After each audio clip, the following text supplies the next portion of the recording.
I'm Spencer Aldridge, Tom Ingram's race engineer from Team Bristol Street Motors.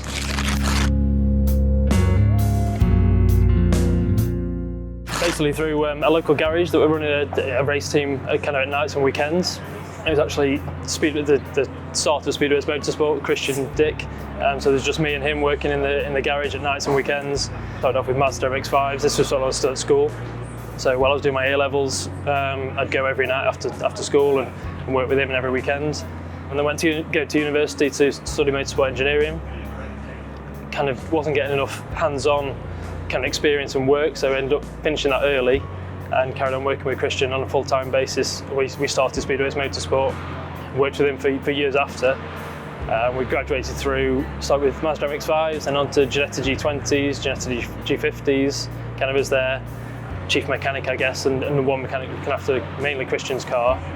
He then allowed me to go back to university and study on a part-time basis to complete my degree, and then kind of changed to being a race engineer after that, really, with Tom Ingram.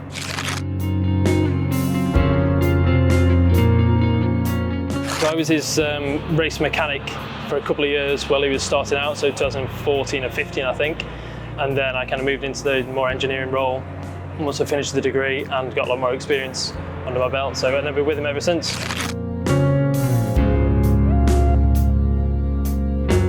Yeah, really tricky, because I got a lot more kind of history with Christian and the team as well, and they were best friends as well as boss, so it was a really tricky decision to make. I think it was the right one. You have to be a little bit selfish in that kind of situation and just do kind of what's best for you. You don't really know how it's going to play out for each side, so I was a little bit selfish and stuck with Tom and made the change. I think it's been the right decision.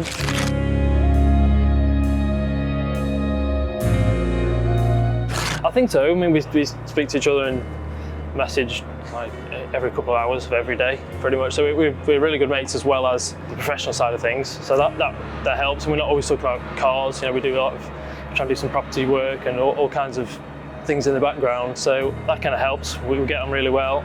We've worked with each other for such a long time that we kind of trust each other. I suppose he trusts me. I don't know, it works. We're good mates, and we both kind of learned together and evolved together. So we constantly, everything I've learned, it's been either through him or vice versa. So we can shortcut a lot of the data and video stuff, and generally we can just go off a feel and what we've done in the past, and that side of it works really well.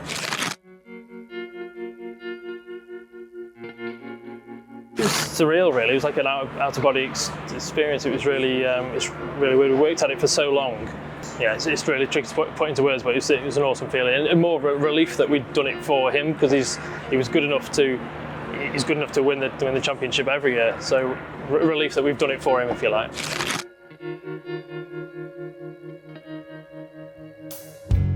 We definitely improved the car from the 2022 year, although we obviously won that championship. Ford and others have really upped the game and moved it forward in 23. So we thought we were in a good place in testing. When the first round came and they were ballistically fast, we were like, okay, we've got some work to do here. And then the testing ban comes in. So then you're testing during race weekends, and you can easily you're making a decision for qualifying. If you just go the wrong way by, I don't know, quarter of a degree of camber or 1 mil of toe or whatever it is, but all of a sudden you're fifth and not first or second. So that's really tough. And then the whole season you're then chasing to try and find something. Whereas in 2022 we'd got a base that was quick. We were comfortable. It was fast. We rolled that out every weekend with slight evolutions.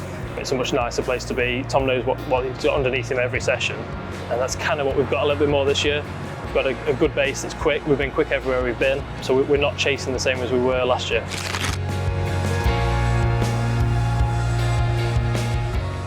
A lot goes into it, and it's massively constrained with budget as well. You know, you don't realise how much you're kind of waiting on decisions until we got sponsors signed up, or we know how much money's coming in, or the team do. So that side of it's really tricky as well. So you've got a wish list.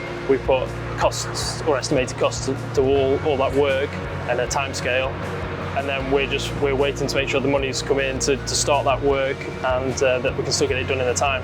And obviously it usually happens the last minute, so we get the go ahead in February, and we needed to start in October, so it's quite tricky to kind of schedule and plan all that side of things. In the past, we've had a car that's worked at specific circuits and not others. In 2022, it works pretty much everywhere with a few tweaks, and we're in the same position now. We've got a series car under us this time. We found the performance we need, and we're back. We're on the money.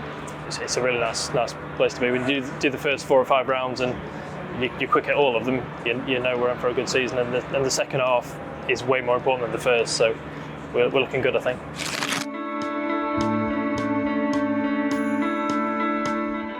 He's really calm. He must drive at 80% capacity. He's got so much room for thinking about other things. A lot of other drivers you work with who are absolutely maxed out to go as fast as they possibly can every lap, which any mere mortal would do, or they're better than most mere mortals. But with Tom and probably Ash, maybe Colin as well, they've got some capacity to think about other things. So he's thinking about hybrid usage, what tyre other people are on, how many laps are left, and all the other little bits. He wants to know gaps, and then gaps ahead of the car in front of him. So he's really thinking about a lot more than just trying to go quickly.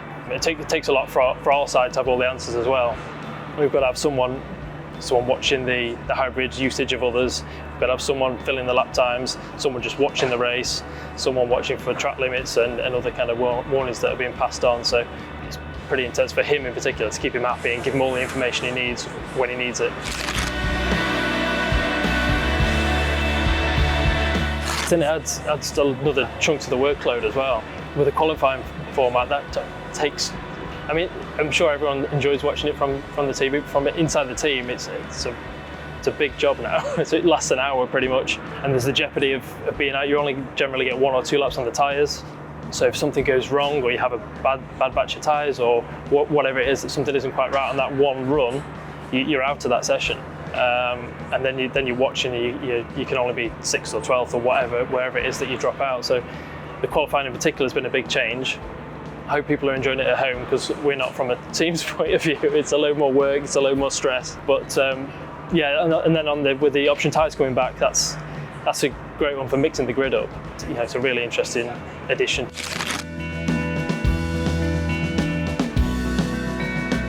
We've got loads of lap time simulations that go on to tell us, or for us to work out exactly where, but it's a very different thing deploying to maximise or optimise lap time, and then deploying to try and make an overtake or make a pass happen. So that's where it's quite good in the race. If you're trying to make up time or close a gap ahead, you're using it in a different place than if you're trying to overtake somebody in a particular sector.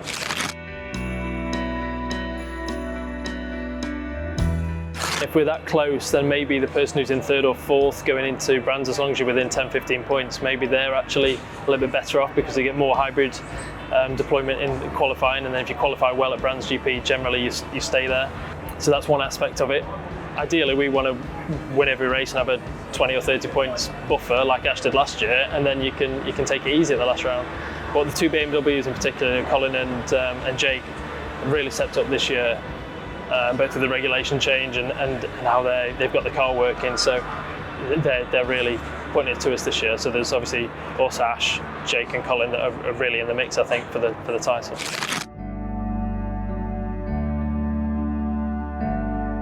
It's our career, and this is our bread and butter. This is what we do all week, all day, every day pretty much, is try and make the best car we can and win the championship. So it's kind of a wasted year if you don't. That's how we see it. We're trying to work as hard as we can to make it happen. It means so much to everyone involved. And like I say, if you don't win it, it's kind of a waste, and you kind of tick that one off the calendar and you try again next time. So it means a massive amount.